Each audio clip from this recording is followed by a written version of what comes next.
Alright, today I'm going to go through my favourite category of laptops, the 16-inch ones that deliver a ton of performance, yet are still thin and light. We're talking about the Acer Zephyrus G16, the Blade 16, the MacBook Pro 16 and the Legion 7i, you guys get the picture.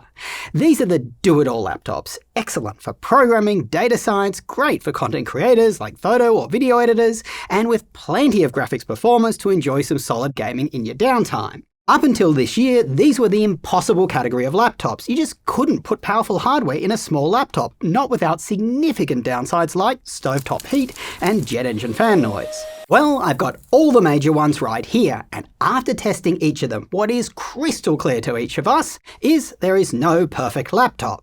Each of them are just great for some people and terrible for others. Therefore, I'm going to tell you the pros and cons of each one and afterwards who should buy it. Now, each laptop that I do talk about today will be listed down below and of course on our website bestlaptop.deals. I'm going to start with Asus's Zephyrus G16. This is the best all-rounder for just doing everything well with no major downsides. You can get one with a high-end laptop GPU like a 5070 Ti or even a 5080. Now, most of these thin and light performance laptops, they do cap out at a 5070. The 5070, 5060 and 5050, they all only have 8GB of VRAM. If you want to play the latest games on high settings, many will be throttled by only 8GB. You'll have to dial down those settings below what these GPUs are capable of. But on the Zephyrus, as I said, you can get it with a 5070 Ti or higher, which has more VRAM and solves that issue. Other than this, the Zephyrus is a premium feeling laptop that just looks stunning, particularly the silver model. I think it looks a lot better than the grey, but what do you think? Anyway, it's very portable, being one of the lightest and most compact on our list. Its battery life is solid for a laptop with a dedicated GPU. It's just a really comfortable laptop to use. Its keyboard deck remains very cool to the touch, even when under load, and it has minimal fan noise. In light tasks, you almost never hear the fans at all, and in performance tasks, it's average for this class of laptop. It also has good speakers and a fast SD card reader. Now, the Zephyrus does have some cons. Its GPUs are not fed full power. This means they do underperform thicker, larger gaming laptops with the same GPU. This becomes more of an issue with the 5080 version and above, where the gap is more material. On the flip side, this has its benefits. It is one of the reasons that this laptop just feels so comfortable to use and doesn't sound like a jet engine. Anyway, because of this con, we feel the ideal configuration of this laptop is the one with the 5070 Ti. GPUs above that are just too power limited and aren't worth the additional money. Below that, you hit the 8GB of VRAM issue. The G16 screen also, it isn't as stunning and as bright as other laptops at this price point. It's not bad, but just not amazing. Also, it has a grainy webcam, and finally, to achieve its good battery life results, its CPU is throttled quite a bit when unplugged. Look, the Zephyrus G16 is a pricey laptop, but we just don't see a world where you aren't going to be delighted if you get in particular that 5070 Ti version. In fact, my best friend asked me for a gaming laptop recommendation, and that's what I told him to buy. Next up is Lenovo's thin and light gaming laptop, the Legion 7i. This is also a stylish looking all-rounder, just like the Zephyrus, but it does have some distinct pros and cons. It has a more powerful Intel HX processor rather than the H Series 1 of the Zephyrus. Because of this, it significantly outperforms other laptops on this list. The next standout is the Legion's keyboard. Unbelievably good. It is super satisfying to type on with large keys, including large arrow keys. I hate when laptops have small ones that are just smushed together. I always mispress them. Other than its keyboard, its display is brighter and more vibrant than the Zephyrus's. So it kind of sounds like the Legion 7i is a clear winner. But placing that powerful Intel HX processor in a laptop this thin and light, it just isn't free. Its battery life is really rough, and under load, the laptop's keyboard deck gets hot and its fans are pretty loud. That being said, if you're gaming on it, it isn't actually that bad. You see, the heat, it's mainly concentrated in the center of the keyboard. So if you're playing WASD-based games, you just don't feel it as much. In light use, like writing the script for this video, the Legion 7i felt very cool and had no fan noise. That's a big improvement over last year's variant, which really struggled here. It always felt warm. The next issue with this laptop is that its GPU only goes up to an RTX 5070. It's a very odd pairing to have such a powerful CPU with a mid-range GPU. In games that require a lot of VRAM, you're going to have to dial down those settings from ultra to high or even medium. But in general, this laptop has a full wattage 5070 and games run really well. Many laptops in this class, you see, they don't feed their GPUs full power. So, the supposed step up to say the Zephyrus G16 with a 5070 Ti, it's actually less than you think. Overall, I'd get the Legion 7i if you're okay with a bit of heat and fan noise and don't mind dialing down some settings in games. Say you want a good portable laptop for video editing and are just doing some casual gaming on the side. Next is Acer's new thin and light laptop, the Predator Helios Neo 16S. It's kind of the best of both worlds in that it has strong CPU performance of the Legion and the better RTX 5070 Ti of the Zephyrus. Its keyboard is also very nice to type on with large arrow keys just like the Legion's. It doesn't quite reach the lofty heights of the Legion's keyboard though, that's still more comfortable. A unique pro of the Predator is that it comes with 2.5 gig Ethernet, and its price is just phenomenal for what you get. So what's the catch here? Well, the Predator 16S, it just always feels warm, and if you do anything that requires performance, it has a lot of fan noise, and I mean a lot. Guys, that's what happens when you shove super high-powered components inside a thin laptop. It's also just not as premium feeling as many of these other laptops. Its ports are far down the laptop so cables may get in your way. It also has a larger footprint than these other ones, so it just won't fit in a regular 16-inch laptop sleeve. Worst of all though, it can't lower its screen resolution to 60Hz while on battery, so its battery life sucks. Overall, buy the Predator if you just want the most performance possible for your money and you're okay being plugged in and just don't mind a bit of heat and fan noise. Next up is one of my daily drivers, the Blade 16. There are many things that makes it special. One of the biggest is that it is the only thin and light laptop to come with full power top-of-the-line GPUs. Mine has an RTX 5080 that runs at 175 watts. This makes the Blade 16 top of the pack for graphics. In addition to this, the Blade is phenomenally well built, MacBook Pro level, and being such a premium laptop, they just get a lot of little things right that others don't. For example, there is no light bleed around the keys, so you can always tell which key is which no matter what angle you're looking at the keyboard from.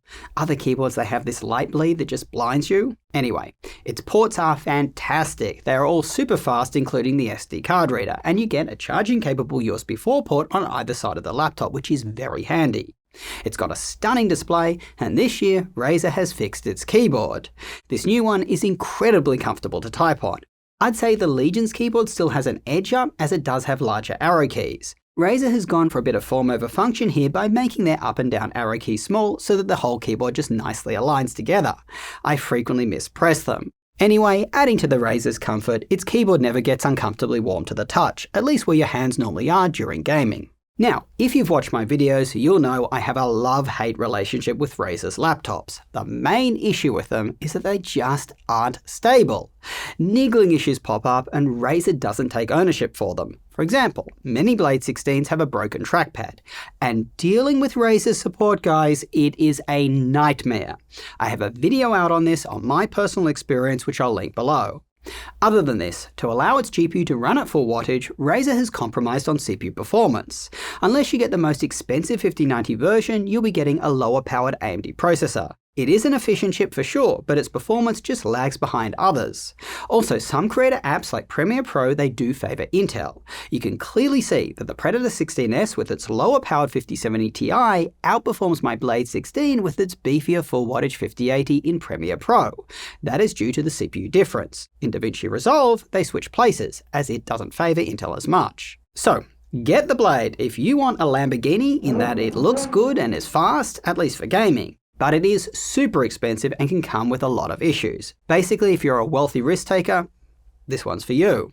At the other end of the spectrum is the Gigabyte A16. This is the first budget thin and light gaming laptop that we've seen. We bought our 4050 version for under $800. Clearly, it isn't going to perform as well as the other gaming laptops here with much more powerful GPUs. Also, Gigabyte has sacrificed on its display to hit this price point. It's not that bright, its colours are woeful, and there is some ghosting. There's also some other issues that seem to have carried across from the Aero X16, which I believe uses the same basic design. For example, its ports are super far down the laptop. But if you're looking to get a laptop in this category and you're on a tight budget, it is very nice to know that there is an option. Now, if you have a bit more money to spend, but you can't afford one of those super expensive laptops that I already covered at the beginning of this video, you may be tempted to get a better spec version of this one, but please don't. Our RTX 5060 unit, it exhibits a major bug where it actually performs worse than our one with the 4050. Plus, this laptop screen, it just renders it a really bad buy at around $1,000 or more. So what should you buy for that price? Well, definitely not Acer's new Slim Nitro V, the 16S. This one, it also has a massive issue. It comes with a 135-watt charger. That is the smallest charger of any of these laptops. While plugged in and gaming, the Nitro V16S, it actually drains its battery. In fact, it has the worst battery drain while gaming, that is, of any laptop we've ever tested. We did, of course, try a high wattage Acer charger, but it just didn't fix this issue. Instead, if you are shopping for around $1,000 to $1,400 and you want a 16-inch slim gaming laptop, you should be looking at HP's new OMEN 16 Slim. It gives you solid mid-range gaming performance for a decent price, and it just doesn't have the massive issues of the two laptops I already mentioned. It has upgradable memory and it has surprisingly good battery life, especially given its small battery. But be aware, our model does have a 1920 by 1200 display. Lower resolution panels, they do give you more battery life because they draw less power, and you can get higher frame rates in games. Unfortunately though, its panel options are also kind of its cons. There are 3 display options available in total for this laptop. There's a cheaper 1920 one that's similar to the one in the Gigabyte Gaming A16. It isn't that great. It doesn't get bright and its colours are way off. The middle panel though is much brighter with better colour accuracy, but 1920 by 1200 pixels stretched across a 16-inch display, it just isn't that crisp. Fine for gaming, but I'd avoid it if you're looking at a lot of small text all day, so you're coding or using a lot of Excel. Small text is just going to look fuzzy to a lot of people. There is a high resolution panel available for the OMEN Slim, but right now, getting that panel, it pushes this laptop's price close to the Legion 7. That laptop is so much better than this one, it's not even funny. It feeds its GPU full wattage, it has better build quality than the OMEN, and its keyboard isn't mushy. Unfortunately, the OMEN Slim, it just doesn't use the nice keyboard that the more expensive OMEN Max 16 has, and that transcends. Finally, the Slim, it is the heaviest and bulkiest of the laptops in this category. You may actually be deceived by this, as its chassis tapers quite a bit, making it look slimmer than it is. Overall, buy this laptop if you're getting a really great price on it. We've put a couple of configurations up on our website bestlaptop.deals, so that way you can keep track of any price changes and hopefully snag a really great sale. Now we're going to move on to creator laptops. I was going to put them in a separate video, but guys, in this thinner light category, they just heavily overlap. I can see creators buying a gaming laptop and gamers buying a creator one. So let's start with Lenovo's Yoga Pro 9i. This laptop comes with a gorgeous tandem OLED display. It has a super high resolution of 3200 by 2000. The amount of content that you can comfortably see on screen is a factor of the screen's size, brightness and resolution, i.e. its clarity. This one just knocks it out of the park on all those metrics. The Pro 9i is also a very premium feeling laptop with another insanely comfortable Lenovo keyboard. It has very good speakers and its heat and fan noise is very comfortable and just not annoying. Its cons are that its battery life isn't good, and it does have a battery drain issue while you're plugged in. If you do something that pushes the laptop for a long period of time, like gaming, its 170-watt charger just isn't enough. Its battery drains. This is solvable, but you'll need to buy the 245-watt charger that comes with the Legion 7i, and after that you'll need to update to the latest Yoga Pro 9i BIOS. Other than this, the Yoga Pro 9i maxes out at an RTX 5070 and does have a slow SD card reader, which is kind of disappointing for a supposed creator laptop. Overall, the Yoga Pro 9i and the Legion 7i, they do overlap quite a bit. The Yoga Pro 9i is more compact and therefore more portable. It also doesn't look as loud, and it has a better display for content creation and programming. The Legion, on the other hand, is more powerful with its HX processor and its full wattage GPU. Plus, it comes with the right charger out of the box, so you don't have the battery drain issue at all. Next up is Acer's ProArt P16. This is their creator version of their gaming laptop, the Zephyrus G16 I talked about earlier. The ProArt is pretty much the same laptop with a small number of changes. It looks more stylish in its black finish, which does do a good job of repelling fingerprints. It has 3 display options available, a 4K tandem OLED panel and a 2880 OLED panel, both of which this year do have a fast refresh rate. There's also one from last year, the 4K OLED panel with a 60Hz refresh rate. All of these panels are crisper than the 2560 by 1600 one in the Zephyrus, which makes them better for looking at small text like I already covered in this video. Just be aware that the 2 OLED panels, they do not get as bright as many of these other laptops. Continuing with the comparisons to the Zephyrus G16, the ProArt, it does have a substantially faster SD card reader, but it doesn't have as many GPU options. Here in the USA, it's only available with a 5070 or a 5090, so you're either missing out on VRAM with the 5070 or paying a ton of money for the 5090. By the way, you may notice that the ProArt is slightly lighter than the Zephyrus in our graphs. That's just because of the configuration we have. The less powerful GPU models of both, they're slightly slimmer and lighter as they do have less robust cooling solutions. Anyway, similar to the Yoga Pro 9i, which overlaps heavily with the Legion 7i, this laptop, it overlaps a lot with the Zephyrus. The ProArt, it does have the edge for programmers and creators, and the Zephyrus, it has the edge for gamers. That laptop, it'll be easier for its hardware to deliver more frames on its lower resolution display, and as I said, it has more GPU options available. But let's call a spade a spade. If you're only doing creative tasks or programming on your laptop, you really should be getting a MacBook Pro 16, obviously if your applications run on macOS. The MacBook Pro 16 has the best battery life of any of these laptops by far. It's got the least hidden fan noise of any of these laptops by far. It's extremely powerful for its size. Everything about the MacBook is premium and well thought out. Excellent speakers, best trackpad, great webcam, fast ports and good port locations. Its main downsides are that it runs macOS, as I said, so most games and Linux won't run on it, or at least won't run easily. It's also not upgradable, and it strangely doesn't have Wi-Fi 7. Now, a lot of these creator laptops are super expensive. If you want one that gets it all done and doesn't break the bank, the Aero X16, that's the one to get. It is significantly cheaper than its competitors, yet it is still powerful enough for intensive tasks and gaming. It's got a matte display, so you don't have to worry about reflections, which is really good. It has a long battery life for a laptop with a dedicated GPU, its trackpad is very good, it has upgradable memory, and under load, it has less fan noise than many of its competitors, plus its keyboard deck doesn't feel overly hot or uncomfortable to the touch. But the Aero has a lot of gotchas. Its build quality is not at the level of many of the other laptops. For example, its keyboard deck has a bit of flex to it and the typing experience overall, it just feels mushy. Its screen's color accuracy isn't ideal. Its port placement is outright terrible, which essentially renders the laptop a complete no-go for left-handers. Also, if you charge via USB-C, the laptop gets really warm. Its speakers aren't loud enough and it doesn't come with Wi-Fi 7, but at least that is upgradable. Overall, the Aero is a really good value for your money pick if you can deal with those downsides. And if you don't like those sacrifices and you still want a cheaper creator laptop, the IdeaPad Pro 5i is the way to go. It's very light and portable and its chassis is really well built. More so than the Aero. It's got a good screen, great keyboard, it's just a really nice all-round laptop. Its main downside is that it maxes out at an RTX 5050, so it's just not going to perform as well as many of these others. But if you don't need crazy levels of performance, this one has you covered. Great pick for students and people like that. Well, let's wrap. Out of the testers who worked on this video, Sierra said she'd go for the IdeaPad Pro 5i if it was her money. If it was my money, she'd go for the 5070 Ti Zephyrus. Seth said he'd go for the ProArt with the 5070 and that fast refresh rate OLED display. For me personally, I use the MacBook Pro 16, which I love, really love it, but because I game, I need to use another laptop. Currently the Blade 16, but it has issues. Literally this morning, I opened it up, the laptop was running, but the screen wouldn't turn on.